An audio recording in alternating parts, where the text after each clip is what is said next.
awitin natin, sino nakakaalam nung For the Lord is my tower?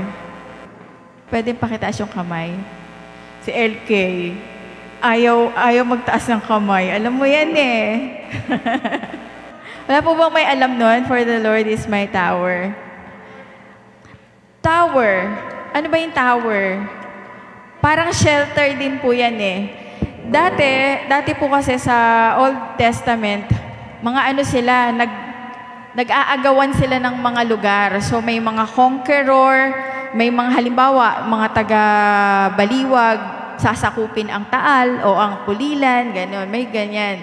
So ang gagawin naman ng mga gagawa sila ng mga tower or mga muog na matataas para hindi sila madaling mapasok ng mga kaaway. So sabi doon sa awitin natin, For the Lord is my tower. Siya yung ating tanggulan. Siya yung mag-iingat sa atin, ano man yung mga pinagdadaanan natin. Siya yung tanggulan natin, siya yung tower. Siya yung shelter natin na pangangalagaan niya tayo. Diba? And sabi doon sa awit, and He gives me the power. Para saan daw yung power? Kailangan ba natin yung power ng Lord? Bakit po? Para saan? Ba't natin kailangan yung power ng Lord tayo? Kasi ang kaaway ngayon, napakaraming ginagawa. Kailangan natin yung proteksyon ng Panginoon. Hindi, iniingatan niya tayo. Yung ginagawa ng kaaway, walang ginawa yun kundi mamerwisyo. Okay. So, kailangan po natin yung power, kapangyarihan ng Panginoon para ma-overcome po natin yung kaaway. Ano po yung mga kaaway? Yung mga ginagawa ng kaaway. Like, halimbawa, para po ma-overcome natin yung temptation, no? Yung tukso, kailangan natin yung power ng Panginoon. Kasi madali tayong madala, di ba? Madali tayong matukso. So, kailangan natin yung kapangyarihan ng Panginoon. Ano pa? Yun pong mga dinadanas natin dito sa buhay na to, sa mundo na to, kailangan natin kapangyarihan ng Panginoon para ma-overcome natin itong mga bagay na to. So, for the Lord is my tower. Sige nga po, awitin natin. Teka po, bago dyan, meron po itong action. Ate LK.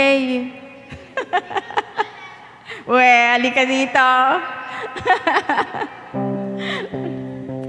For the Lord is my tower. Tanggulan po ito. And He gives me power naman, laging ito, no? To tear down, wawasakin, the work of the enemy. In this difficult hour, He will crush the devourer. Ika-crush ng Lord yan. And turn the powers of darkness. Yung po kasing kaaway, paligid-ligid lang dyan. Pero yung pong powers of darkness na to, winasak na ng Panginoon dun sa kanyang paanan. Sige po.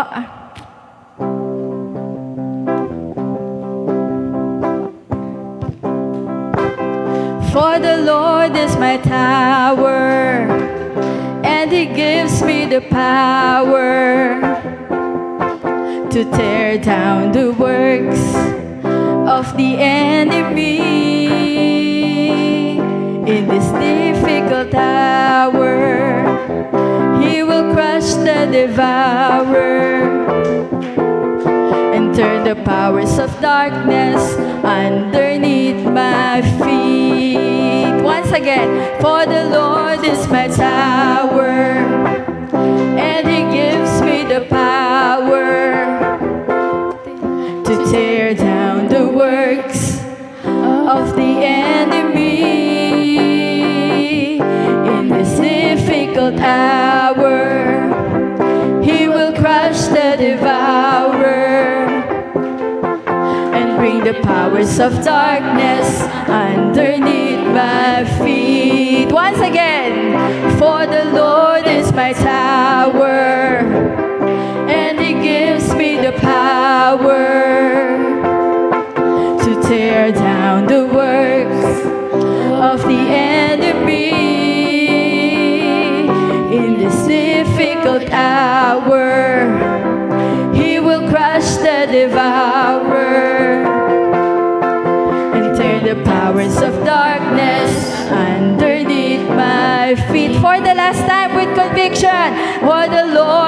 a tower, and He gives me the power to tear down the works of the enemy. In this difficult hour, He will crush the devourer and turn the powers of darkness underneath my feet, and bring the powers of darkness, and bring the powers of darkness underneath my feet, and bring the power, and bring the powers of darkness underneath my feet. Amen. Amen. Sa pamamagitan po ng kapangyarihan ng Panginoon, kaya po nating pagtagumpayan lahat ng bagay. Dahil yun pong powers of darkness underneath our feet. Dahil tinalo na po ito ng ating Panginoon. Sa lahat po sa araw-araw na ginagawa sa atin ng Panginoon, sa kaligtasan, sa proteksyon, pag-iingat niya, hindi kulang po yung thank you no? Kulang po yung thank you, Lord. Kulang yung thank you, God. Kaya awitin natin sa Lord, forever grateful. Hindi lang thank you to Yung utang na loob natin sa Lord, yung pagmamahal niya sa atin na walang katulad. Pasalamatan natin sa Panginoon. Yun po yung mensahe ng ating aawitin ngayong gabi.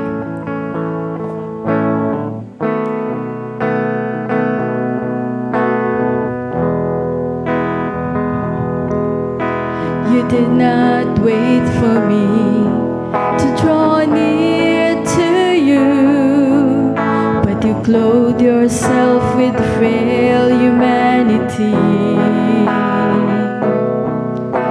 You did not wait for me to cry out to you, but you let me hear your voice calling me, and I'm forever grateful to you. I'm forever grateful for the cross. I'm forever grateful to you that you came to seek and save the lost.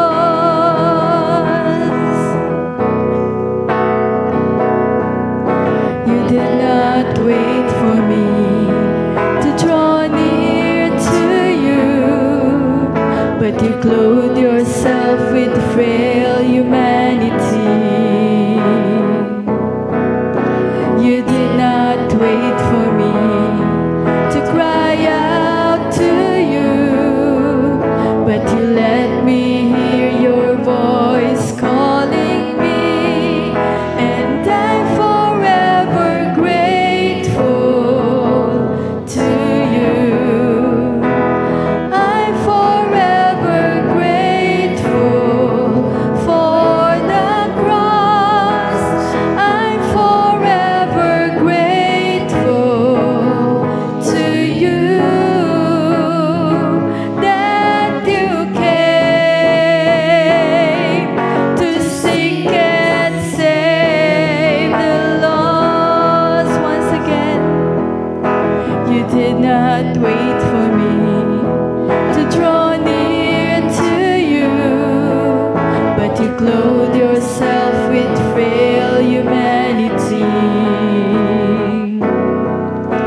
You did not wait for me to cry out to you, but you let me hear your voice calling me, and I'm forever grateful to you. I'm forever grateful for the cross. I'm forever grateful to you that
Hallelujah. Salamat po, Panginoon. Hindi mo naman kinailangang mamatay doon sa krus eh. Hindi mo naman kinailangan na mapahirapan, mapako. Pero Lord, dahil sa pagmamahal mo sa amin, ayaw mo na mahiwalay ng forever ang tao sa'yo. Kaya ginawa mo po ito. Kaya yung puso namin nag-uumapaw ng pasasalamat sa iyo, Panginoon. Dahil ikaw po yung gumawa ng mga bagay na hindi namin kayang gawin para maligtas. Salamat po sa iyo. Salamat po. At Panginoon, sa gabing ito, dalangin po namin na maluwalhati ka po, maitaas ka. At Lord, pakalinisin mo po yung aming mga puso't isipan. Maging karapat-dapat kami sa aming paglapit sa iyo, sa aming pananalangin. At alam namin, Panginoon, na diringgin mo po ito. Pakikinggan mo po yung aming mga idadalangin sa iyo, Panginoon. Sapagkat lahat pong ito ay aming dinadalangin sa pangalan ng aming Panginoong Jesus. Amen. Amen. Sige po, makakaupo na po ang bawat isa. Meron po bang gustong mag-testimony? Magbigay po ng kapurihan sa Panginoon?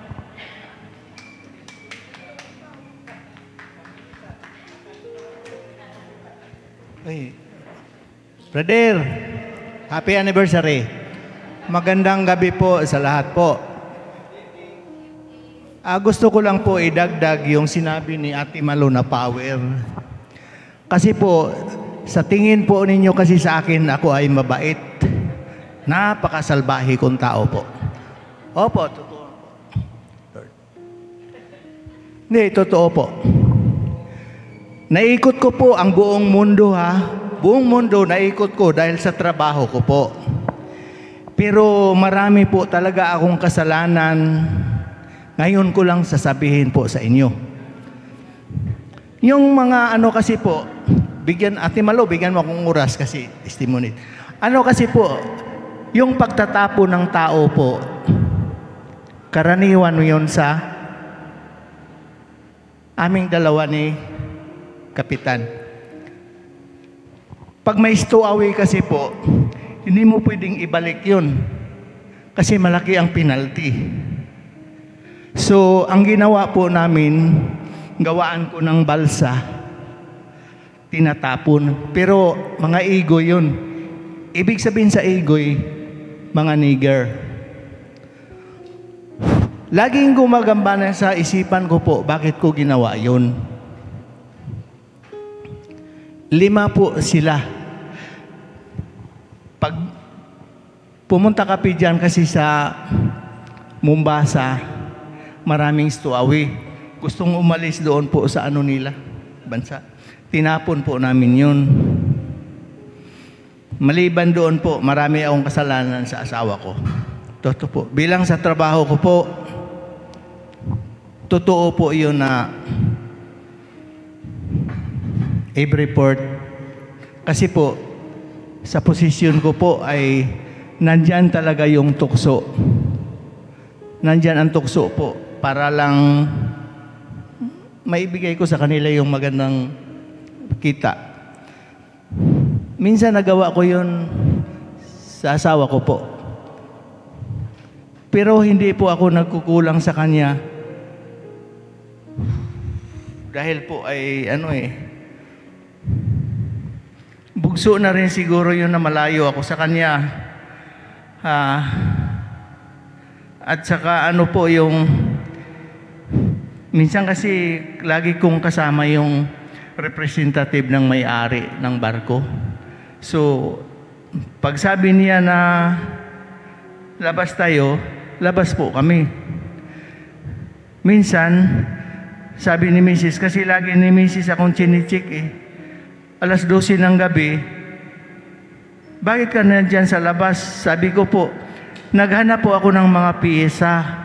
Sabi ni Mrs. Pisa, may bukas pa bang alas 12 ng gabi? Nagawa kong magsinungaling sa kanya po. At alam po ba ninyo yung pinaka sa power na sinabi mo po? Itong mukha ko po, marami na tong plastic.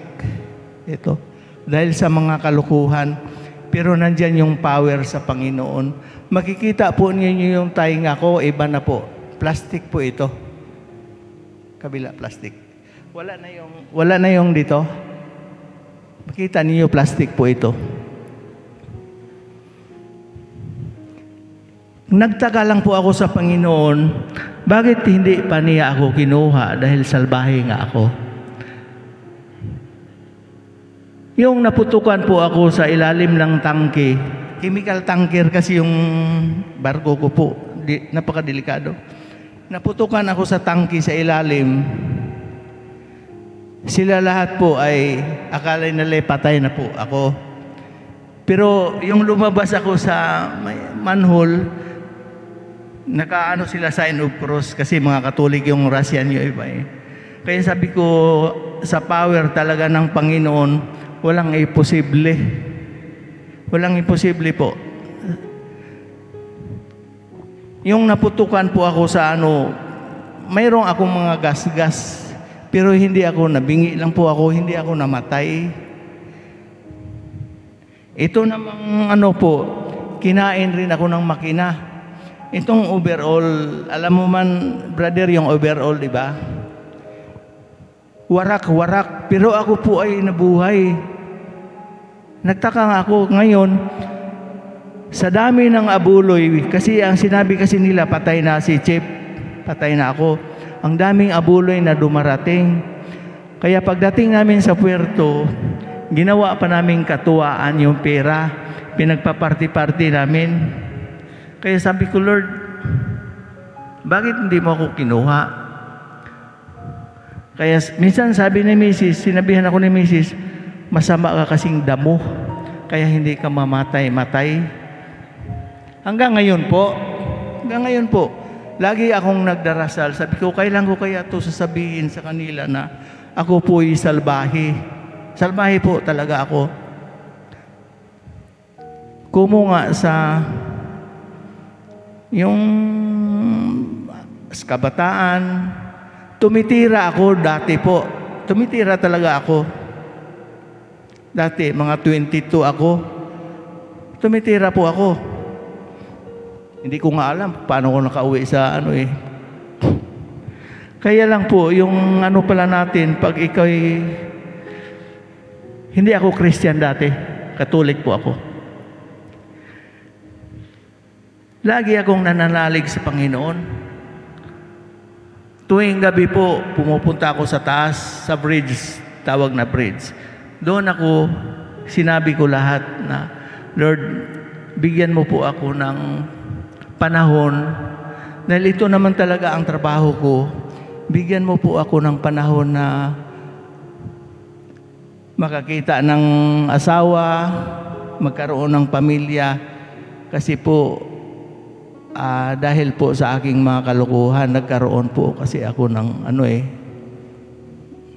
nagkaroon po ako ng anak sa kalukuhan ko. Pinaalam ko yung kay Mrs. lahat. Wala akong tinatago sa kanya bago ko siya.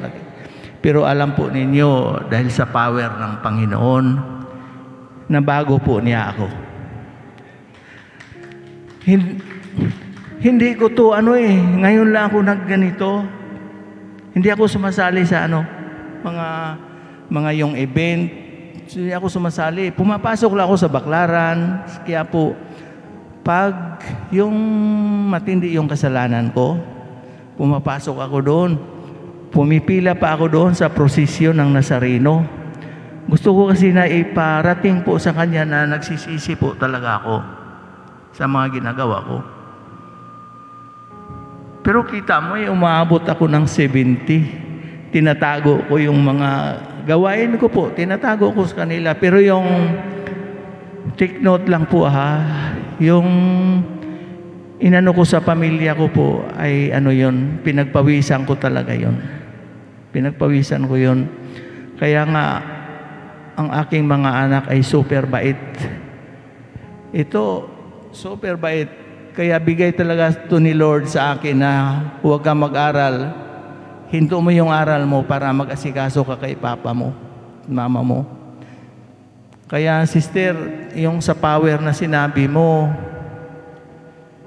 pag mayroong dumarating sa buhay ko, yung on-board pa po ako, Panginoon talaga laging nilalapitan ko po. Siya lagi ang gumagabay sa akin na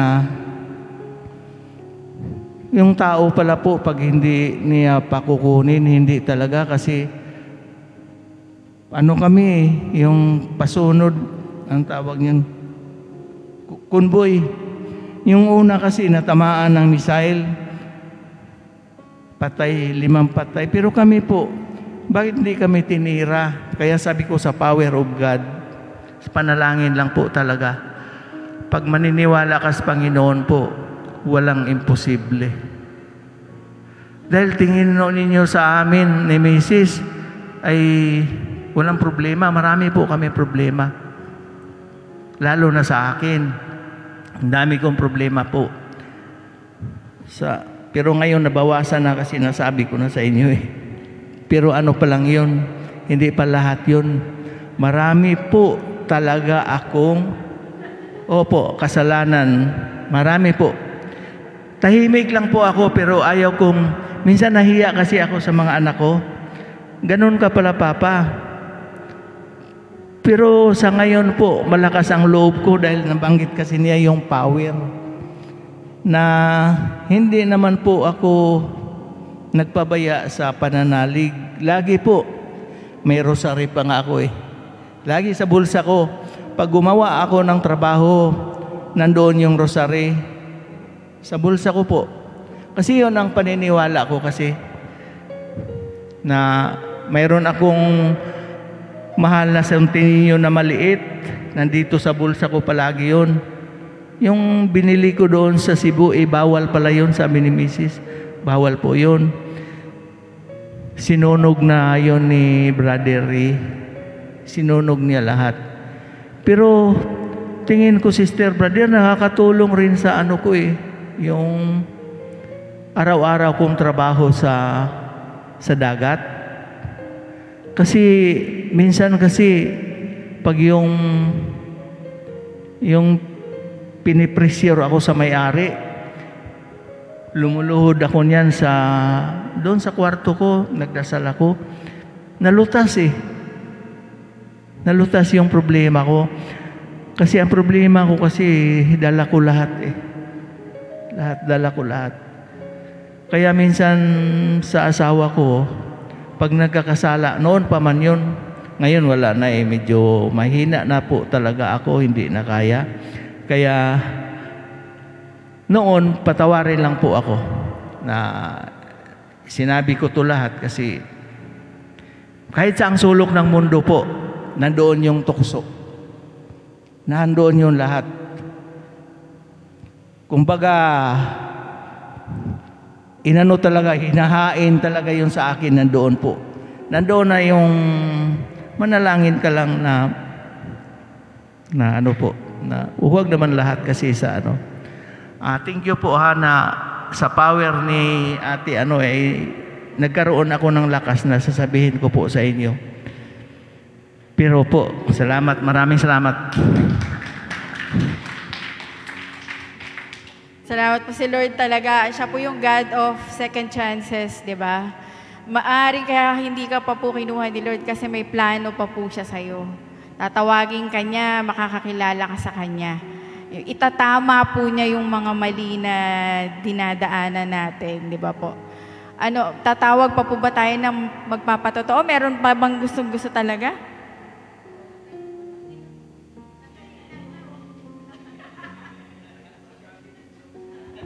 Huwag kong tatagalan.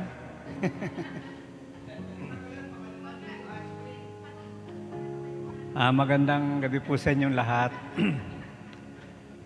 Ang trabaho ko nung araw, nung aking kabataan, sa barko din. Ship chandler kami, tsaka yung laundry shipping, nagsusupply kami. No? Nasa Masinloc kami noon, magdi-deliver kami. Ang dami nung i-deliver namin siguro kung pagkasama-samahin lahat, isang truck. Pati yung ship chandler, tsaka yung laundry. Ang dami. Siguro, yung mga kasama namin, mga 10 malalaking lalaki. Talagang kung bumuhat, talagang hindi ko kayang buhatin yung binubuhat nila eh. No? Kasi ako yung ako yung kumakausap sa mga dapat kausapin eh. Ngayon, nung karga na namin lahat yung i-deliver namin sa barko, kasi yung barko wala sa pier, nasa gitna ng laot. Kasi walang pag-aatrakahan yung barko dahil may mga naka-atrakang ibang barko. Nag-iintay pa siya. So, sinakay namin sa lancha, malaki yung lancha na sinakay namin. Pagsakay namin sa lancha, nagpunta na kami doon sa barko. Papunta na kami ganyan, ano? Naiakit namin. Ang problema, nung pababa na kami, na-deliver na namin, pirmado na lahat. Napapirmahan ko na yung lahat ng papeles na sisingilin namin sa kumpanya. Nung bumaba na kami, ako pa yata yung kahuli-huli ang bumaba eh. Siguro mga 25 lalaki kami na nag-deliver doon eh. Kasi ang dami nga nag-deliver namin eh. Mayami ang konti, nagtataka ako, yung sinasakyan naming malaking lancha, unti-unting gumaganyan, tumatagilid. Nako, hindi kaya anong gawin ng mga lalaking inaano yung pangganon, tawag doon. Oo, tuloy-tuloy na bumaliktad na ganon. Habang bumabaliktad yung lancha, ako naman, habang bumabaliktad yung lancha, kamay ko kumakamot na ganyan. Kumakamot dahil ganun eh. Kinakamot ko yun, bumabaon yung kukukuro sa kahoy ng lancha. Nung pagtaob ng lancha, ako lang yung kaisa-isang narong sa ibabaw ng lancha, yung tawag doon, yung pinaka ng lancha, yung nasa, para hindi siya lumubog. Ako lang yung bumaliktad na ganon, ako lang ang natira doon sa ibabaw. Yung kamay ko, puro kayod nung kahoy, nung lancha. Habang bumabaliktad na ganyan, yung kamay ko naman gumaganon. Hanggang sa pagbaliktad na gano'n, lahat sila naglaunguyan eh. Marami na nawala ng pitaka, kung ano nawala. Sa akin, walang nawala. Pagtaob ng ganyan lancha, ako lang yung natitira doon sa tignan mo yung kapangyarihan ng Diyos, Lahat yung mga kasama ko, naglalango yan, marunong sila lumangoy. Ako lang hindi marunong lumangoy. Pero bakit hindi ako nabasa? Nung pagtaob ng lancha, nandoon ako tuyo rin yung damit ko. Kaya lang yung mga kamay ko, puro kayod ng, nakakayod ko yung kahoy ng lancha, yung gano'n. Ako, punong-puno yan. Ngayon, after siguro mga ilang buwan, nga sa Caloocan kami nakatira eh, nalipat kami rito sa sa Pulilan, dito sa Taal. Meron palang plano ang Panginoon. Makakakilala pala ako sa Kanya. Doon sa mga taong naroon sa lancha na yun, ako lang ang nakakilala siguro sa Panginoon. Ganon katindi ang pagmamahal sa atin ng Panginoon. Lahat tayo, bakit tayo naririto? May plano sa atin ng Panginoon, hindi tayo mapupunta ng impyerno. Napakaraming taong pupunta ng impyerno, pero pinili tayo. Kaya dapat nating pasalamatan lagi ang Panginoong Diyos. Bago ka matulog, huwag kang matutulog basta nang hindi ka nagpapasalamat sa Diyos. Pagkagising mo, magpasalamat ka dahil nagising ka pa. Dahil yung buhay ng tao, wala kang mabibili kahit sa ang supermarket na buhay ng tao. Wala. Ang Diyos lang ang pinagmumula ng buhay. Bakit tayo narito? May plano sa atin talagang Panginoon. Makakakilala pala tayo sa Panginoon. Sana magkita-kita tayo sa itaas. Okay ba? Purihin ang Panginoon. Amen. May habol pa po ba? 2 minutes na lang.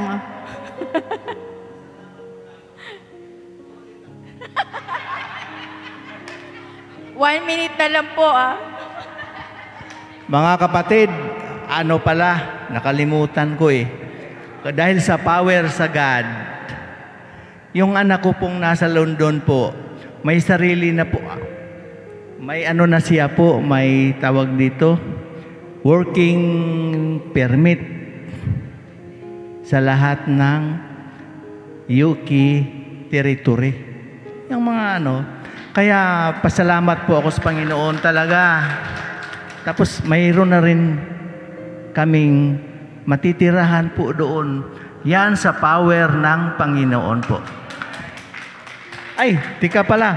Pwede pa palang ipag-pray ninyo yung anak ko. Yung tatlo.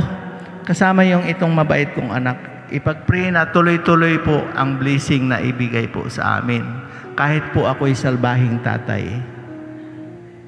Nag-uumapaw po, no, overflowing yung, yung testimony sa kagalingan ng Panginoon. 2 minutes, wala na? Sige. Talaga nag-uumapaw lahat, Sister Lynn, saglit lang.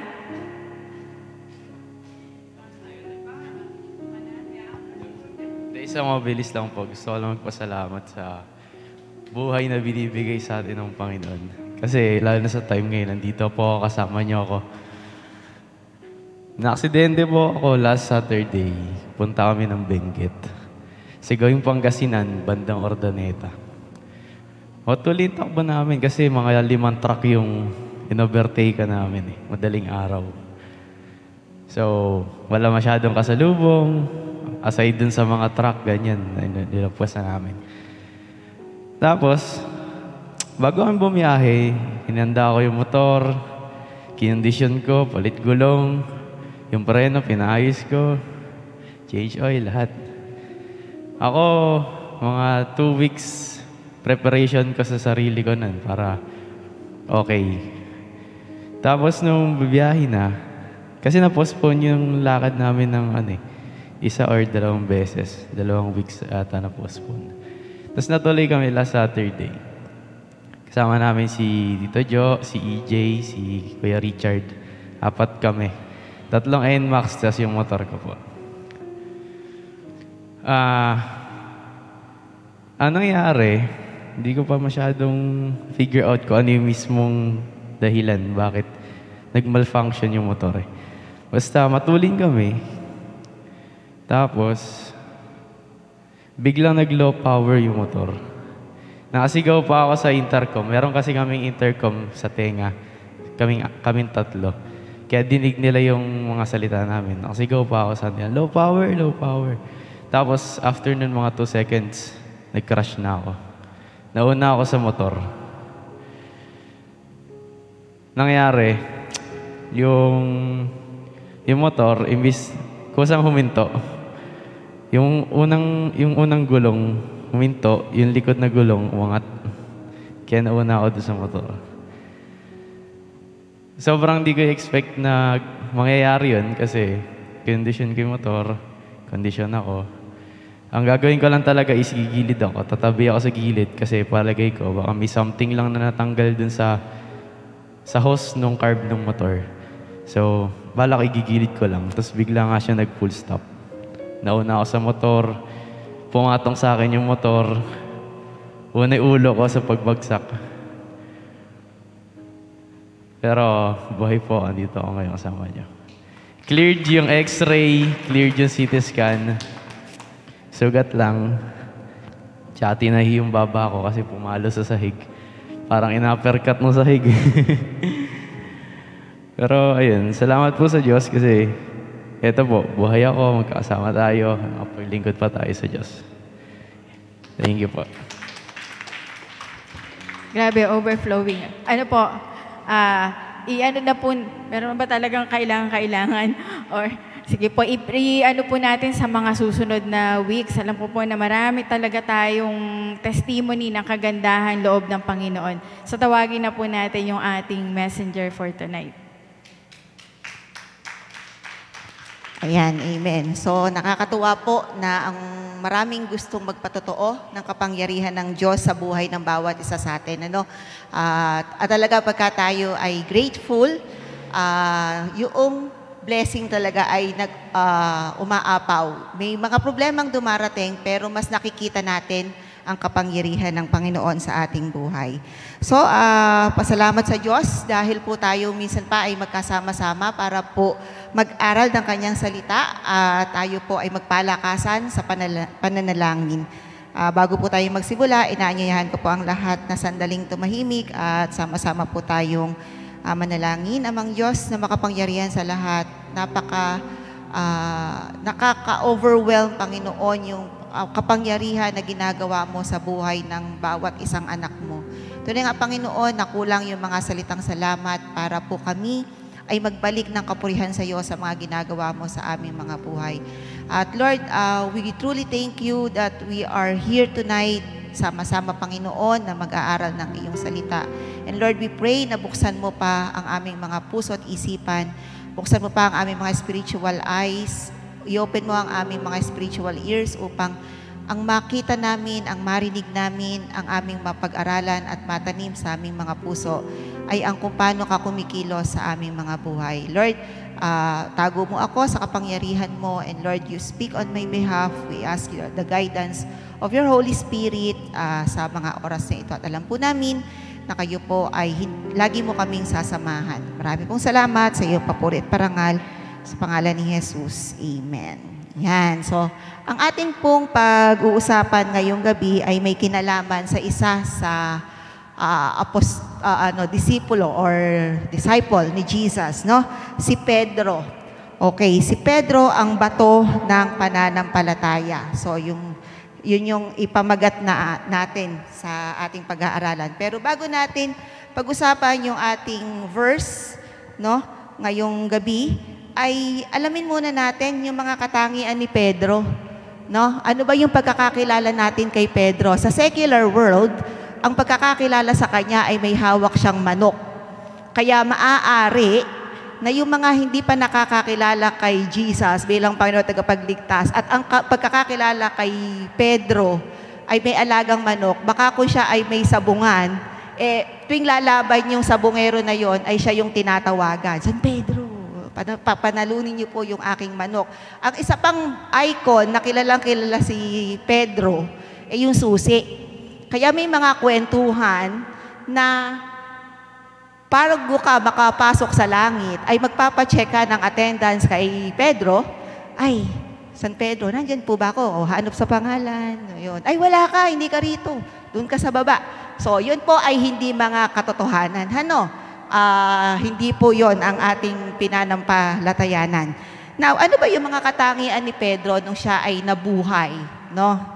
So, siya ay walang mataas na pinag-aralan. Okay po. So, maaaring baka nakakabasa, nakakasulat, pero technically, hindi siya degree holder, hindi siya doktor or wala. No? And then, marami siyang kapintasan. Isa dyan, siya ay mapagmataas, mayabang. No? May kayabangang taglay si Pedro. Mapusok. Huwag mo siyang kakantiin. Lalabanan ka. No, may mga katangiang ganun si Pedro. At mainitin ang kanyang ulo. No? Iyan yung ilan sa mga kanyang attributes or pag-uugali ni Pedro. Na alam ko na, ay, medyo may pagka-Pedro pala ako. No, mainitin ang ulo ko. Nako, marami akong kapintasan. Yan. Sa tingin ng tao, yun si Pedro. Pero si Pedro, sa paningin ni Jesus, siya ay matibay, siya ay matatag, at siya ay buo ang paninindigan. No? So, balikan natin yung verse para po sa ating pag-aaralan, si Pedro ang bato ng pananampalataya. So, sabi po sa Mateo 16, verses 18 to 19, at sinasabi ko sa iyo, ikaw ay Pedro, at sa ibabaw ng batong ito ay itatayo ko ang aking iglesia at ang pintuan ng daigdig ng mga patay ay hindi magtatagumpay laban sa kanya. Ibibigay ko sa iyo ang susi ng kaharian ng langit. So, literally speaking, kaya siguro binigyan. Yan pala, may susi tayong nabasa. O sige, bigyan natin siya ng susi para makilalang siya si Pedro. Bakit may manok? Kasi, di ba, yung sa isang pangyayari sa Bible, pinagkanulo nung tumilaok yung manok. O may manok, bigyan natin siya ng manok para makilalang siya si Pedro. Pero hindi po ganun yung ating idudwell na pag-uusapan ngayong gabi, no? Okay, so balikan natin yung mga katangian ni Pedro. Pero bakit isa siya sa mga mahal na mga alagad ni Kristo, no? Kahit sa kabila nung siya ay walang mataas na pinag-aralan, marami siyang kapintasan, ayan, mapagmataas, mapusok, mainitan ng ulo, bakit pa rin isa siya doon sa mga mahalaga at mahal, malapit kay Jesus, no? Bilang isa sa mga alagad. Okay, pinahahalagahan siya ni Jesus. Okay, so si Pedro ang itinuturing na leader at spokesman ng mga alagad. Dahil nga mapusok siya eh. Yung mga hindi masabi ng alagad, para bang, "Uy Pedro, sabihin mo naman kay Jesus nga, ganito gawin natin." No, spokesman. Siya yung tagapagsabi, no? Malakas nga loob eh. Okay lang sa kanya, mapagalitan siya or hindi siya pansinin. Basta siya yung magiging channel ng mga mensahe, no? Okay.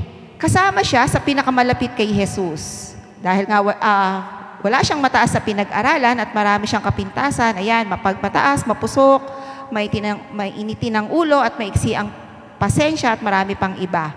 Pero sinabi nga sa kanya ni Jesus, no, from Pedro, siya ay nagkaroon ng bagong pangalan.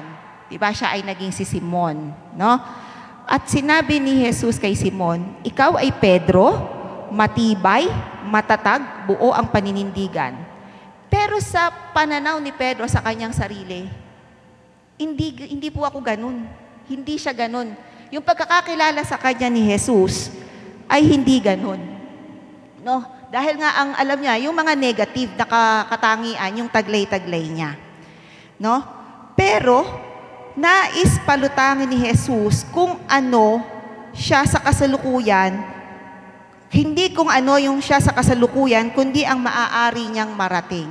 So sa kasalukuyan, ang perception, ang tingin ni Pedro sa kanyang sarili, itong mga negative.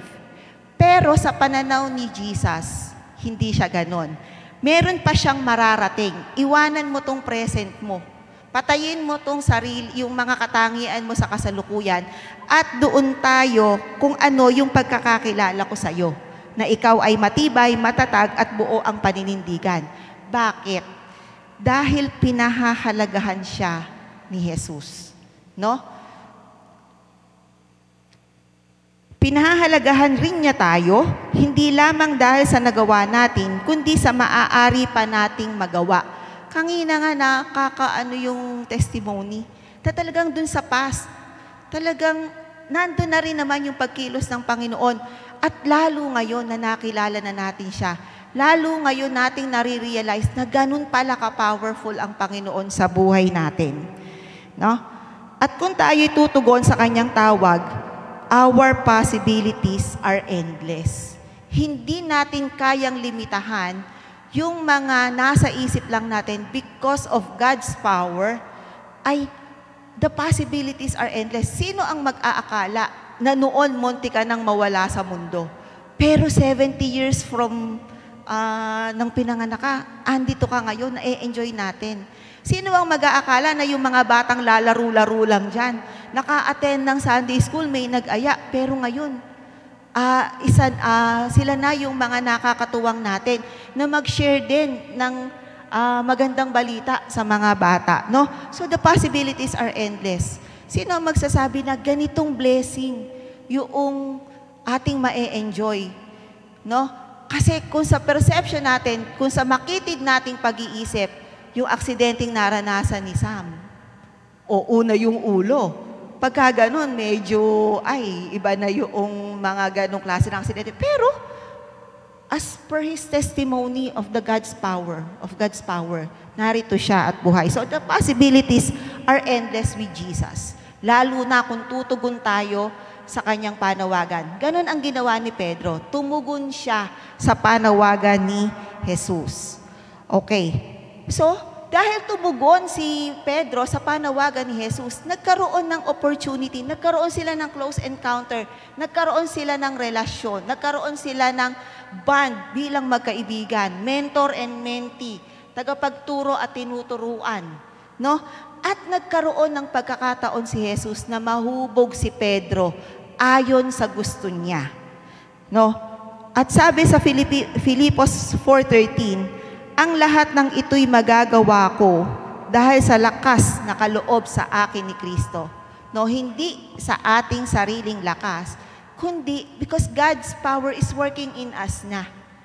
No, nakakapasok na sa atin ang kapangyarihan ng Diyos.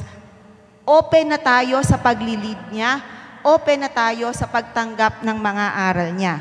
Now, paano hinubog ni Jesus si Pedro? Hinubog ni Jesus si Pedro na natutunan ni Pedro maging mahinahon at mapagpigil sa sarili. No? Hindi naman to nangyari overnight. Ang pagiging Pedro ni Simon ay hindi nangyari overnight. Dumaan siya sa mahirap na proseso ng paglago. No?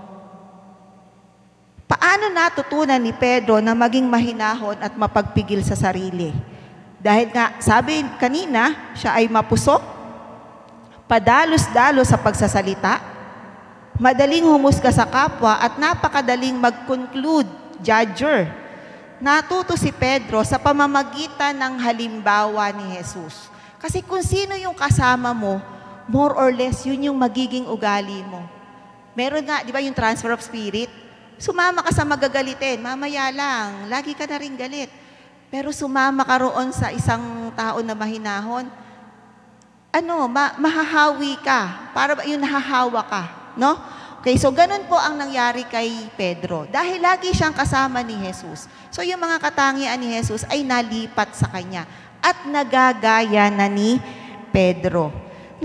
Natuto si Pedro sa pamamagitan ng mga halimbawa ni Jesus na nagtiis na hindi gumawa ng kasalanan, hindi gumanti, hindi nagbanta, sa halip ay ipaubaya ang lahat sa Diyos. So sabi po sa 1 Peter chapter 2 verses 21 to 23, ang pagtitiis ng hirap ay bahagi ng pagkatawag sa inyo ng Diyos. Sapagkat nang si Kristo ay magtiis para sa inyo, nag-iwan siya sa inyo ng isang halimbawa na dapat ninyong lubos na tularan. Hindi siya gumawa ng anumang kasalanan o nagsinungaling kailanman. Nang siya'y insultuhin, hindi siya gumanti ng insulto. Nang siya'y pahirapan, hindi siya nagbanta. Sa halip, ipinaubaya niya ang lahat sa Diyos na makatarungan kung humatol. No? Ano pa yung mga hinubog ni Jesus kay Pedro? Natutunan ni Pedrong magpakumbaba. Diba, nagyabang pa siya kay Jesus na hindi niya iiwan, no? Nung bago pa siya hulihin, no? Pero ano yung katotohanan? Expectation versus reality. Sabi ni Pedro, Jesus, di kita iiwan. Sige, pagtatanggol kita. Pero, 3 beses niyang pinagkanulo. Bumigay rin siya dun sa temptation na sabihin na hindi niya kilala si Jesus. No? Nanaig yung pagiging yung mahina. No? Bumigay rin siya. Siguro natakot rin siya sa mga itak-itak at saka sa mga pagbabanta ng mga huhuli kay Jesus. So, para i-safety na rin niya yung sarili niya, sige na nga, di ko po kayo siya kilala. Pinagkanulo niya or ikinaila niya si Jesus ng 3 beses. Pero from that experience, natuto si Pedro na magpakumbaba. No? Ano pa? Natutunan ni Pedro magpakumbaba na ang pagpapakumbaba ay kailangan laging taglayin ng isang tagasunod ni Jesus. Sa lahat ng mga alagad, si Pedro ang pinakamayabang. Halimbawa, naghambog siya kay Jesus. Kung iiwan kayo ng mga kasamahan ko, ako hindi. Nako, over my dead body, cross my heart. Pero hindi naganap. So, natutunan ni Pedro ang pagpapakumbaba ay kailangan laging taglayin ng isang tagasunod ni Jesus.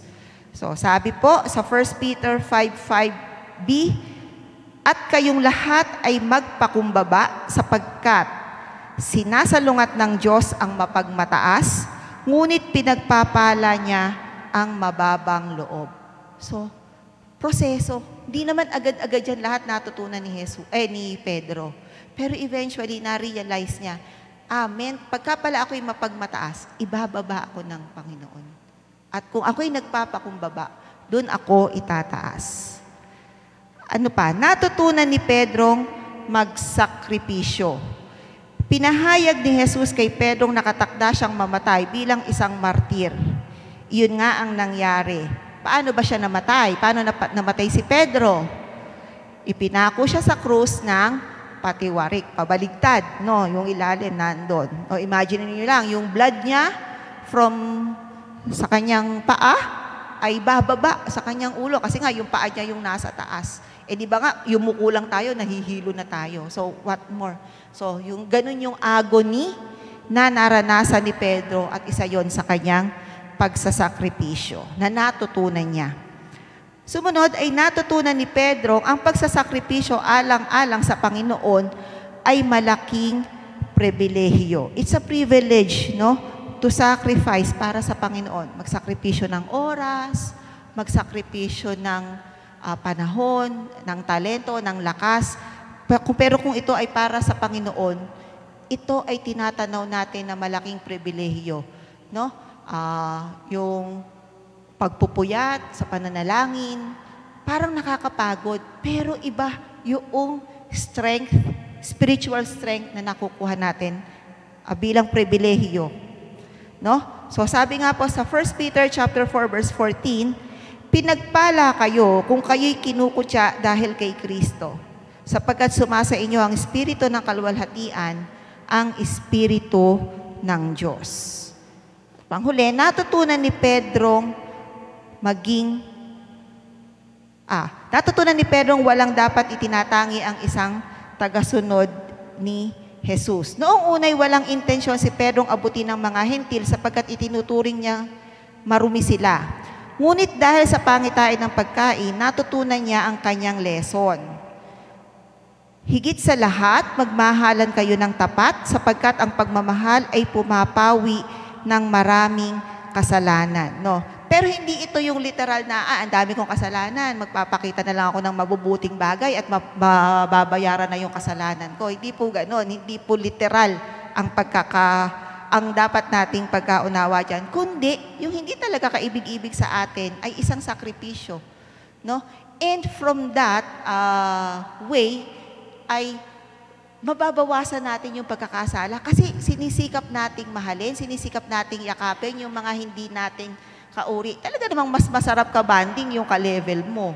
Mas masarap naman talagang kasama yung nakakaintindihan mo kaysa yung lagi kang na-stress, lagi kang natotoxic. Pero kung yon ay natututunan natin na sila ay i-accept doon sa kanilang mga flaws, sa kanilang mga kakulangan, nababawasan natin yung pagkakasala kasi nare-realize natin na ay hindi pala siya ganun. So lumalawig pa yung pagmamahal natin sa ating kapatid.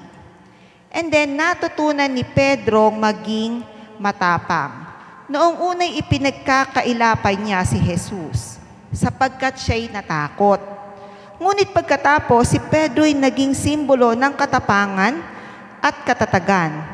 Nang pagbawalan ang mga disipulo ng makapangyarihang Sanhedrin sa pangangaral tungkol kay Jesus, buong tapang na sinabi ni Pedro, hindi maaaring hindi namin ipangaral ang aming nakita at narinig.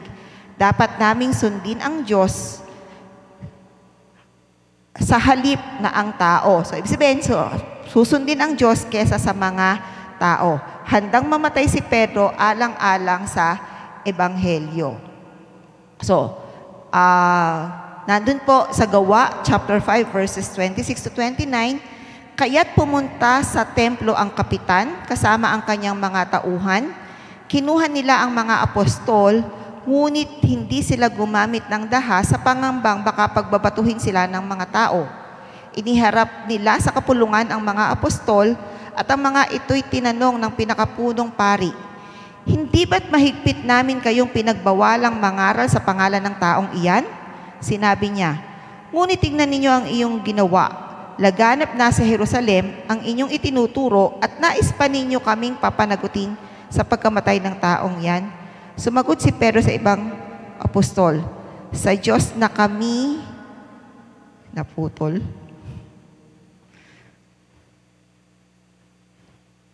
Sorry po. Hindi ko na mabasa.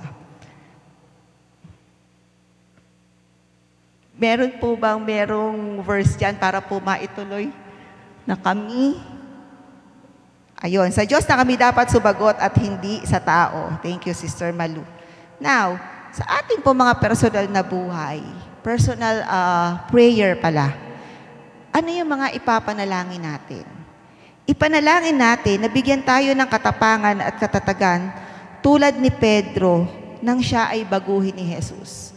So, wala na yung Pedrong mayabang, wala na yung Pedrong maigsi ang pasensya, palasagot, padalos-dalos ang kilos. So, ipanalangin natin yon, no? Na yung katangian natin na katulad nung kay Pedro na hindi maganda ay mabago.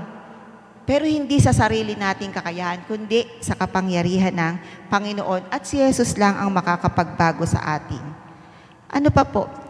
Ipanalangin natin na tulad ni Pedro, tayo naman ay maging mahinahon, mapagpigil sa sarili, at mapagpakumbaba.